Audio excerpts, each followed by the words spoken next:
अस्सलामुअलैकुम, good morning. कैसे हो बच्चों? जय कैब BPS जनाब कुतुबुद्दीन मौली बॉयज़ प्राइमरी स्कूल्स। विद्यार्थी मित्रों, आज हम 5वीं कक्षा में हिंदी पढ़ेंगे।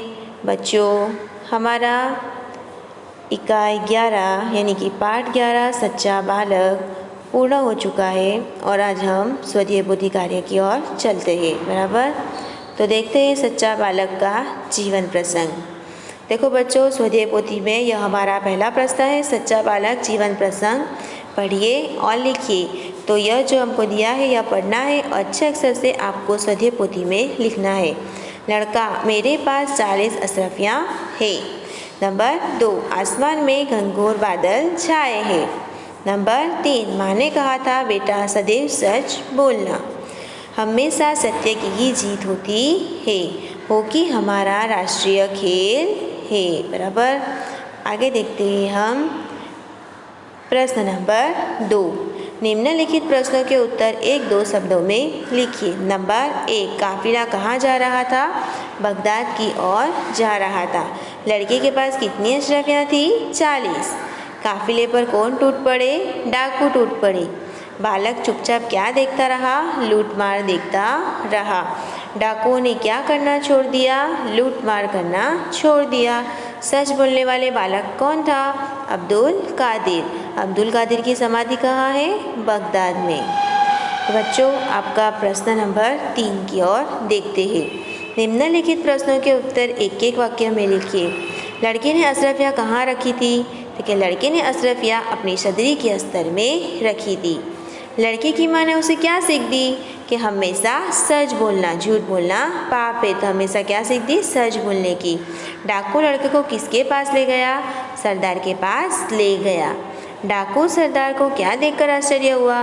कि लड़के ने अपनी सदरी फाड़कर उसमें से छिपी 40 अशरफियाँ दिखाई।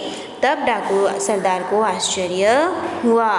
डाकुओं ने क्या प्रतिज्ञा की? डाकुओं ने फिर कभी लूटमार न करने की प्रतिज्ञा की। सही है। आगे देखते हैं हम प्रश्न नंबर 4। मुहावरे और उनके अर्थ सही जोड़ मिलाइए। पता चलना, तो कि मालूम होना। घुटने टेकना, हार मानना। नेक रास्ते पर चलना, सही रास्ते पर चलना। आंखों का तारा बहुत प्यारा। कान फूंकना, किसी के विरुद्ध कुछ कहना। टूट पड़ना तो हमला करना।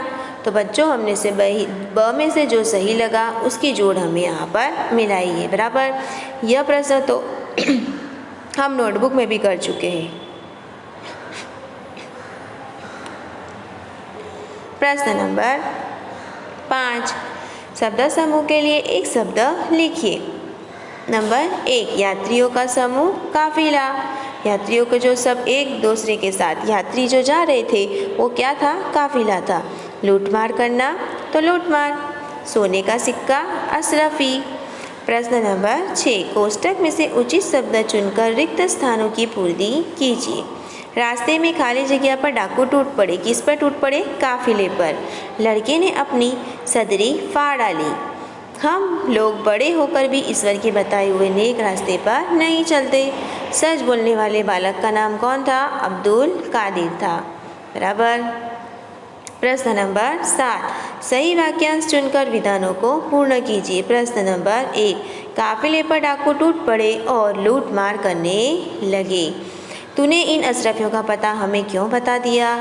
नंबर 3, यह छोटा बच्चा ऐसे संकट में भी झूठ नहीं बोला। आगे देखते हैं हम प्रश्न 4, बड़ा होकर अब्दुल कादिर महान संत हुआ। प्रश्न नंबर 8, निम्नलिखित वाक्य कौन किसे कहता है वो लिखिए। तेरे पास भी कुछ है? एक डाकू अब्दुल कादिर से कहता है। तेरी अशरफियाँ कहाँ है? तो डाकुओं का सरदार अब्दुल कादिर से पूछता है। झूठ बोलना पाप है। अब्दुल कादिर डाकुओं ने सरदार से कहता है, इनका लुटा हुआ सामान इन्हें वापस कर दो। डाकुओं का सरदार अपने साथी डाकुओं से कहता है। प्रश्न नंबर 9, आप अब्दुल कादिर की जगह होते तो क्या करते? देखिए, अब्दुल कादिर की जगह में होता तो कादिर की तरह मैं भी सच बोलकर अशरफ या डाकुओं को दे देता।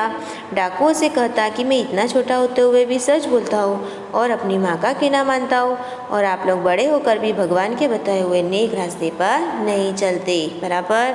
तो हमें सच बोलकर हमेशा ईश्वर के बताए हुए रास्ते पर चलना चाहिए। सही है बच्चों। आगे देखते हैं हम प्रश्न नंबर 10। निम्नलिखित प्रश्नों के उत्तर लिखिए। लड़के की मान अशरफ या सदरी के स्तर में सीधी थी। तो क्या लड़के की मान अशरफ या सदरी के स्तर में इसलिए सीधी थी कि किसी को उसका पता न चले, पर बच्चे ने सच बोलने के लिए उसने सामने से बता दिया कि मेरे पास कितनी अशरफियाँ हैं, 40, और मेरी माँ ने यहाँ रखी है। नंबर 2, लड़का झूठ क्यों नहीं बोला। तो लड़का झूठ नहीं बोला क्योंकि उसकी माँ ने उसे हमेशा सच बोलने की सीख दी थी। नंबर 3, डाकू सरदार को किस बात का पछतावा हुआ। कि डाकू सरदार को इस बात का पछतावा हुआ कि वह बड़ा होने पर भी ईश्वर के बताए हुए नेक रास्ते पर नहीं चलते। इस बात का डाकू सरदार को पछतावा हुआ। तो बच्चों, हमें भी हमेशा सच बोलकर ईश्वर के बताए हुए नेक रास्ते पर चलना चाहिए, और हमें जो गलत कर रहे हैं उसे हमें सही और सुधारना चाहिए। नंबर 4, डाकुओं ने लड़के से क्या सीखा। डाकुओं ने फिर कभी लूट मार न करने की प्रतिज्ञा की। बराबर। आगे देखते हैं हम प्रवृत्ति की ओर। बराबर। तो प्रवृत्ति में क्या है बच्चों, यहाँ पर तुम्हें एक कोष्टक दिया गया है और उसमें से ही आपको समानार्थी शब्द ढूंढकर लिखने हैं। तो पहला क्या है, सरदार तो मुखिया। नंबर 2, समाधि मज़ार। नंबर 3, सदरी जाकिर। नंबर 4, वर्ष साल। नंबर 5, सदैव हमेशा। आश्चर्य विस्मय, बेटा पुत्र। देखो बच्चों, यहाँ पर मैंने 2 आपको बताए हैं बनाकर कि सरदार का क्या हुआ जवाब, मुखिया, और क्या है सदरी तो जाकिर। आप लोगों को यहाँ भी बनाना है। यहाँ पे सदरी भी और जाकिर दोनों बनेगा, जैसे कि मुखिया और सरदार बना। बराबर। इसी तरह मैंने जो नीचे समानार्थी शब्द बनाए हैं उसे आपको कोष्टक में भी बनाने हैं।